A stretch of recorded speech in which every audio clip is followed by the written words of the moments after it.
For most of us, the last ride on wheels we'll take on this earth will be in a long, black, slow-moving car. But that doesn't mean we can't enjoy the ride.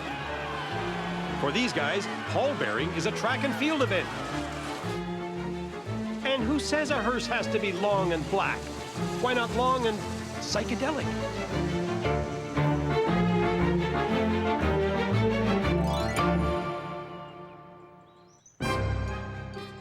A hearse, my kingdom for a hearse. Actually, this is no kingdom, it's Zach Helm's place. Zach's the president of the Hearse Association of Denver, Colorado. And these guys, they're members of the association. They're just waiting for President Zach to finish drying his hair.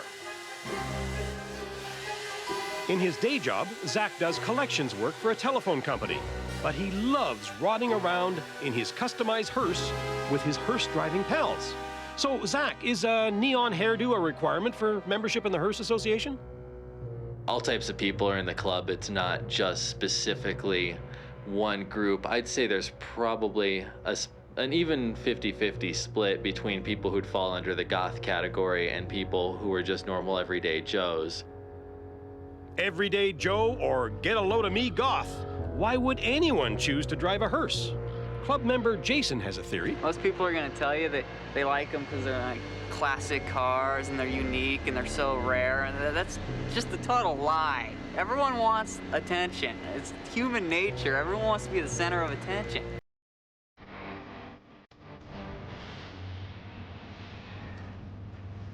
There's about 50 of us here in Colorado, and there are a lot of the key members that are really into helping other people out. Any car that you see here that's undergone a restoration, you can be pretty sure at least 3 or 4 people from our club have had a hand in it. I've broken down on the side of the road in other states and been lucky enough that I know people in hearse clubs in other states, and they've helped me out. Owning an ambulance or a long black hearse or parading around with a casket appeals to goth enthusiasts. These folks look like extras from the Addams Family by choice. They've got a fascination with the dark, the mysterious, and the, well, gothic. So what better set of wheels for Zach and his otherworldly amigos than the vehicles that roll us along to the last roundup? Besides, according to club member Jeff, each vehicle is really a hearse of a different color. Every car is ordered specifically just so, and it's hard to find 2 that are exactly alike. Every time I'd find one, I'd find something different that just blew me away. This car is a 1960 Cadillac made by Superior. It's a combination coach, which is a combination hearse and ambulance. The number one thing you can recognize a combo is the jump seats. And with the jump seats up, these would be intended for the ambulance attendants, and next to it would be a lock bar for the hospital gurney. Also a little something called a riot lock, or as I've heard it, a safety lock, which is these little pieces right here. As far as I've heard it, and I don't know if I'm 100% on this, but you are supposed to be able to hit those locks. These metal rods come out and lock the doors so that they can't be opened from the outside. They can't be forced open. Club member Dave bought a hearse because he needed a vehicle large enough to handle musical equipment. He had no idea he was about to fall head over heels in love. The thing that I liked about this car, the minute I saw it, it looked so calm and peaceful and kind of quiet and dignified, and I didn't think it was spooky at all. This car is an end loader with a little extend tape, and this slides in and out, and it's to make it easier for the pallbearers to load and unload the coffin. Or the double pepperoni, extra cheese, and hold the anchovies pizza, come to that. Even hearse drivers have to eat. Mister, I've owned every car. Zach is not a one-hearse guy. At one time or another, he's owned and driven 9 different hearses. But he also has an eye for a well-turned ambulance. His girlfriend, Amy, she's less sure about the ambulance. I think it's creepier than any hearses because people always ask if people have ever died in a hearse, which is kind of a silly question. It's already dead, but people have actually died in this car. So I think it makes it sort of spookier, you know. Zach has no trouble with spooky. In fact, his all-time favorite vehicle looks like a Gothic masterpiece. It's a 1964 Oldsmobile Cotner Bevington. It's built on a 98 chassis. And this is just a straight end loading hearse. It's not a combination. It wasn't used in any ambulance service. And I like this car because it's a lot faster than any of the Cadillacs in the club. You know, because of the fact that it's smaller, it's more lightweight, there's less metal on the car, and it's got a big engine. And Zach's got deep pockets. He only paid $1,000 for this beauty, but then he spent another $20,000 transforming the car into a rolling sound and light show. The light and sound show for the car was started for something that I was doing with the Professional Car Society, the world's largest hearse ambulance association. They do something at their international meet where all the ambulances and any hearse with lights or sirens, they do for about between 5 and 15 minutes, they all turn their lights and sirens on. But Zach wanted to push the performance envelope with revolving lights, lasers, and smoke machines. When it showed up at a meet in California, this Gothicized hearse made people's hair stand on end, sort of like Zach's. To folks who think Zach and his friends are victims of hysteria, Zach says, lighten up. This is good, clean fun. I get pleasure from knowing that I'm doing something good, and I think the Hearse Club is something good. We just want to get together and cruise and hang out, and that's a very nice thing. The hearses may be harmless, but that pizza can be deadly. Next time, just order regular pepperoni, all right?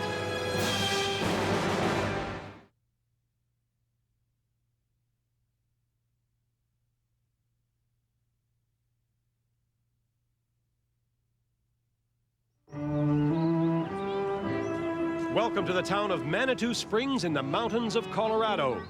Back in the 1800s, Manitou Springs was a health spa.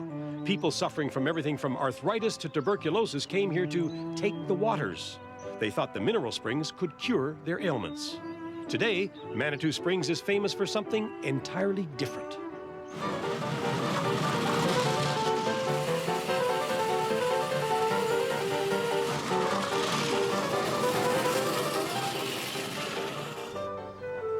One of those hopefuls drawn by the healing powers of Manitou Springs was Emma Crawford.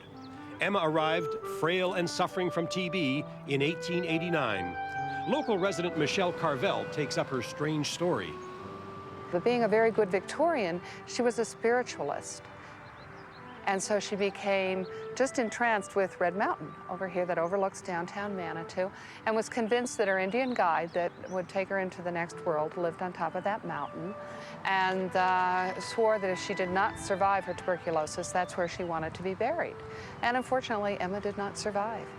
And her bereaved fiancé, Hildenbrand, and a group of many men carried her up to Red Mountain and buried her there. She rested peacefully for a number of years until just wear and tear of nature, freezing, snow, thawing, spring, all of that worked on the granite on Red Mountain, and in one particularly bad rainstorm, what remained of Emma, including her nameplate off her coffin, washed down off the mountain. So Emma Crawford, or what was left of her, unexpectedly slid back into town. She was hastily reburied in a town cemetery plot. A less enterprising community might have hushed up such an event, but not Manitou Springs. Local businessman John Channon had a better idea. I was involved with the Chamber of Commerce, and we were trying to come up with some really fun events, and I got this idea for an event which would be so outrageous that it would be hard to ignore, and a lot of fun. It's ended up being like a Halloween party in the street. Gets a lot of community involvement. But the whole idea started with the coffin sliding down the hill, and this image of coffins sliding around. And so, to commemorate Emma Crawford's last ride, the Manitou Springs Coffin Race was born. Each fall, teams of racers, along with their Emmas, converge on Manitou Springs to race for glory. We had about 8 entries the first year, and now we typically have 17 or 18 entries. Emma is always in a Victorian costume that would be typical of Emma. And then usually the pallbearers or the racers who are pulling the coffin will be in costume as well.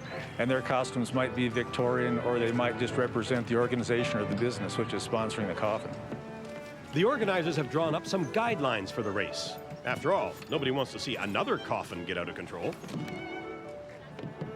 The coffins are inspected before the race. The wheels have to be firmly attached. They have to be within certain size limits. Well, other than that, the only rule is that all the pushers or pullers have to stay in contact with the coffin until it gets to the finish line. The main event is still months off, but 3 local teams have decided on a preliminary practice heat to work out the bugs. Sure, it's only practice, but you know how competitive coffin racers can get. We have a pretty simple strategy. Our sheer purpose of this is not to come in last. Yes, we have never won a heat in any coffin race we have ever been in. But we expect to win because when we're generally in our own division, the Clydesdale division, and we generally clean up there. Yeah. Another team of racers think they've come up with an unbeatable combination. Lightweight cardboard and big men. So is this get-together strictly an ego trip for these coffin haulers? No, it's all for a variety of good causes. We're the Goodwill Colorado Springs Fire Department team. We are the 2-time reigning champions, and we're going for a 3-peat. So that's what we're thinking. But really, the important thing is that everybody comes out here, has a good time, has fun, enjoys the day, and just kind of gets into the spirit of the event. We have a few cheating moves we're going to try out this time. Pretty good, so. We've tripped bigger people before. It's not a problem. The countdown is underway, and the jockeys prepare to reenact Emma Crawford's last ride. A hush falls over the crowd. Gentlemen, start your coffins. On your mark, get set, go!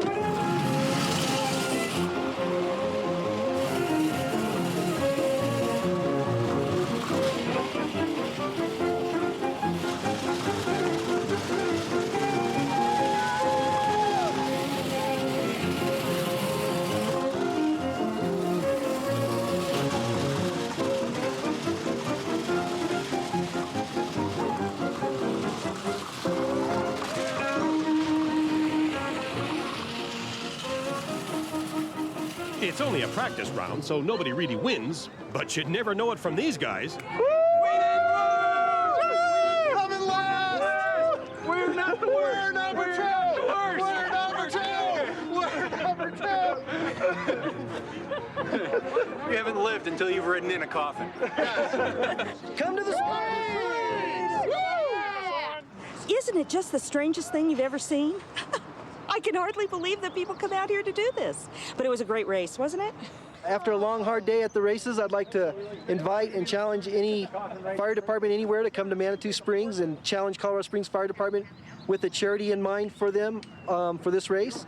And to end, I'd like to point at Emma and say, when you're riding your bicycle or racing coffins, make sure to wear your helmet. Excellent advice. I'm sure the original Emma Crawford would second that. In fact, there's a rumor being whispered around Manitou Springs that Emma has been seen gliding through the hills once more. And she's carrying a bicycle helmet.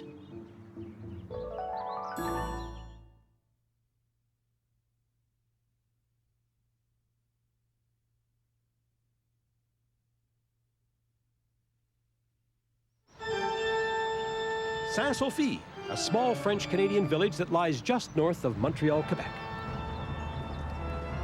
It's a quiet town, the kind of place where a guy like Jean-Francois Bergeron is bound to stand out.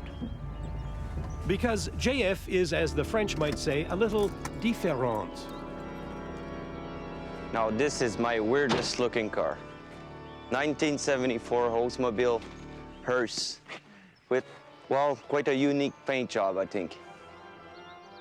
From the age of 15, Jean-Francois just knew he had to have a hearse.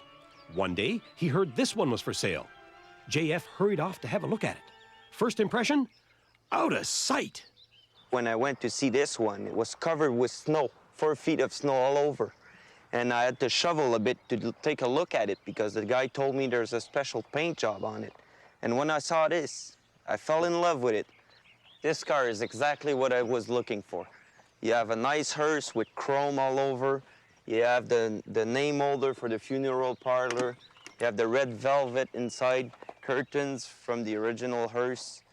The only thing I've modified is the interior looking like a limousine now. Put in some flowers for the dead and some wine for the living. I've done a few modifications in the back of the hearse that you won't find in the average hearse. Like I've put in seats, speakers, and a heater to heat up the back when we go scuba diving. And it's a little cold. A little cold. Crank up the heater, JF. It is very bad news when your friends are cold in the back of your hearse. Let's go for a ride. JF is an efficiency expert at a local aircraft plant. The one time he parked his hearse in the company's parking lot, he didn't tell anyone it was his. Not until his co-workers started speculating about what kind of a weirdo would drive a hearse to work. And it wasn't just his co-workers. You get a lot of weird looks at the grocery store, and when I open up the back, there's a lot of people that gather around to see inside, and if I'm still if I still have a casket or something, or the rollers platform, I don't know. The car weighs 3 tons. That's a lot of weight to haul. JF has to check his bank account before he drives to the corner store. It takes a lot of gas. It's on a bad day, I mean a windy day when I get the wind in the face, it's gonna go 8 miles a gallon. And a great day is 12 miles a gallon. That's JF's mom, Lauren, getting in on the passenger side. She's never taken a ride in her son's hearse. Neither is his dad, Pierre. But today's the day. It feels better getting in through the side door than getting in through the back door feet first. Okay. Bon voyage. Bye-bye. We're all gonna die one day or another. So why not just accept it and find a little fun in it? So let's use a hearse as a car. Anyways, it's a car. Pierre's excited. He says he's always dreamed of riding in a hearse. Sitting up, not lying down. Just a couple of miles down the road, and he's getting into the spirit of things. We should probably have a little sip of this, a little Chablis. Why not, right? It's nice and cool also. That time of the year, it'd be great. Pierre and Lauren might want a stiff drink. JF's got a surprise for them. A slow drive through a local graveyard. Though he means no disrespect, JF knows some folks are touchy. Some people are a little offended by the car. They think I'm laughing at death or something like that, I don't know.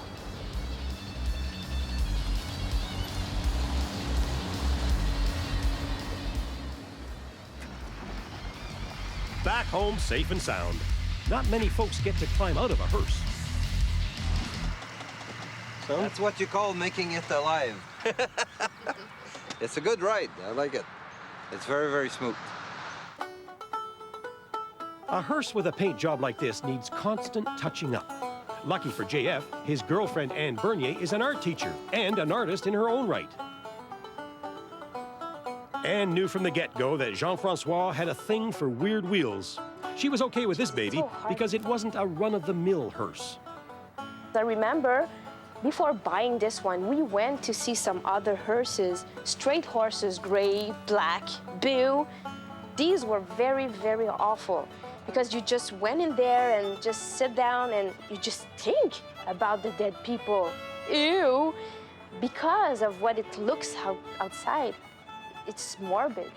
But this one I didn't mind because of the pattern, because it's funny, because it doesn't make you remember of what it used to do before.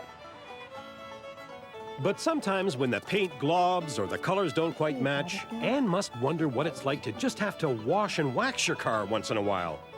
In any case, she's got some words of warning to women whose boyfriends don't drive beige Toyotas. This is long to do, people. Don't get involved with a guy who wants to do patterns on his car. Don't ever do that.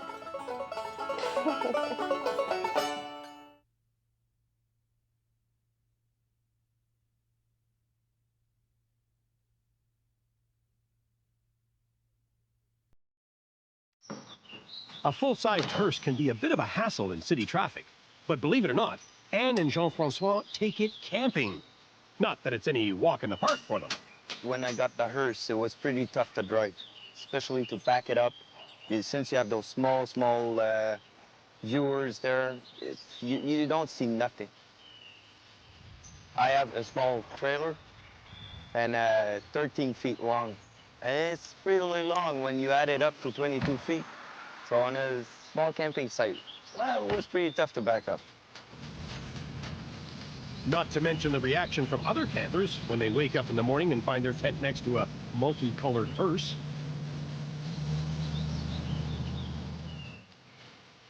For me, this is fun. This is real fun. This is not a sad hearse. You see a hearse differently. It's like, it's funny. It's a fun-looking car, according to me. Not everybody thinks that, but hey, what can you do? Well, what JF plans to do is drive his hearse just as long as he can. He figures with his mechanical aptitude and Anne's artistic talents, the hearse might last longer than he will. And if the hearse should happen to outlive Jean-Francois, well, he's got a plan for that, too. What I would like the best, I think, if I die early, you pitch me in the back and you bury the car. Let the car die with me. Well, if you plan to be buried with your car, a hearse would be the coffin of choice, JF. Though we wish you and Anne 10 million more gas-guzzling miles of happy motoring before you turn off the ignition for good. And bike helmets off to the crazy coffin racers of Colorado. And to that gleeful gang of goths constantly rehearsing in Denver. So long, you guys. And remember, you're fine as long as the lid is open.